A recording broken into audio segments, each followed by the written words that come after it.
ശരി, ഗോപീഷ്ണൻ അത് വ്യക്തമായിട്ട് പറയാത്തതുകൊണ്ട് ഞാൻ പറയാം. എന്ന് വെച്ചാൽ ശശിധരൻ കർത്തയെ പ്രതിയായി 12ഓളം പേർ കൂട്ടുപ്രതികളായിട്ടുള്ള അദ്ദേഹത്തിൻ്റെ ഓഫീസിൽ നടന്നിരിക്കുന്ന ഈ ഇൻകം ടാക്സുമായിട്ട് ബന്ധപ്പെട്ട് അനധികൃതമായിട്ട് ഇൻഫ്ലേറ്റഡ് എക്സ്പെൻസ് കാണിച്ച് ടാക്സ് വെട്ടിപ്പ് നടത്തിയ കേസിൽ ഉള്ള അന്വേഷണമാണ് നടക്കുന്നത്. അതിനകത്ത് ഒന്നാം പ്രതി ശശിധരൻ കർത്തയാണ്.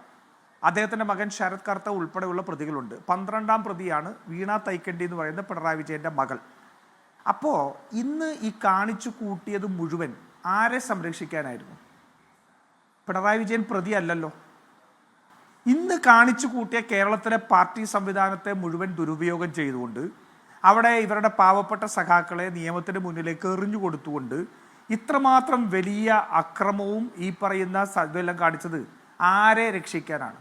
ശശിധരൻ കർത്തയെ രക്ഷിക്കാനല്ലേ?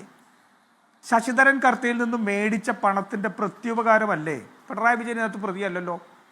പിണറായി വിജയൻ്റെ മകൾ, പിണറായി വിജയൻ്റെ മകളാണെന്ന് തന്നെ ഇൻ്ററൈം സെറ്റിൽമെൻറ്റ് ബോർഡിൽ രേഖപ്പെടുത്തിയിട്ടുണ്ട്. അവർക്ക് 1,72,00,000 കൊടുത്തതുമായിട്ട് ബന്ധപ്പെട്ടിട്ടുള്ള പ്രശ്നമുണ്ട്.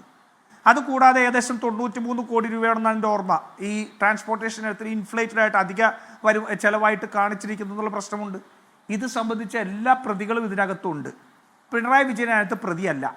അപ്പോൾ 12ാം പ്രതിയായ വീണയുമായിട്ടുള്ള സാമ്പത്തിക ഇടപാടുകളെക്കുറിച്ച് അന്വേഷിക്കുന്നതിന് വേണ്ടി ED നേരത്തെ കേസ് ഫയൽ ചെയ്തു, FIR ഇട്ടിരുന്നു. FIR എന്നല്ല അതിന് പറയുക, അതിൻ്റെ ഇട്ടിരുന്നു. അതിനുശേഷം അത് തടസ്സപ്പെടുത്താൻ വേണ്ടിയുള്ള ശ്രമം നടന്നു. ഇന്നലെ ഹൈക്കോടതി ആ തടസ്സങ്ങൾ നീക്കി EDക്ക് അന്വേഷണം തുടരാം എന്നുള്ള വിധി കൊടുത്തപ്പോൾ അവർ റെയ്ഡ് നടത്തി. നടത്തിയപ്പോൾ എന്തിനാണ് അത് പിണറായി വിജയൻ്റെ നേർക്കാണ് എന്ന് പറഞ്ഞുകൊണ്ട് ഇത്രയും അക്രമം കാണിച്ചതെന്നുള്ള CPM മറുപടി പറയണ്ടേ?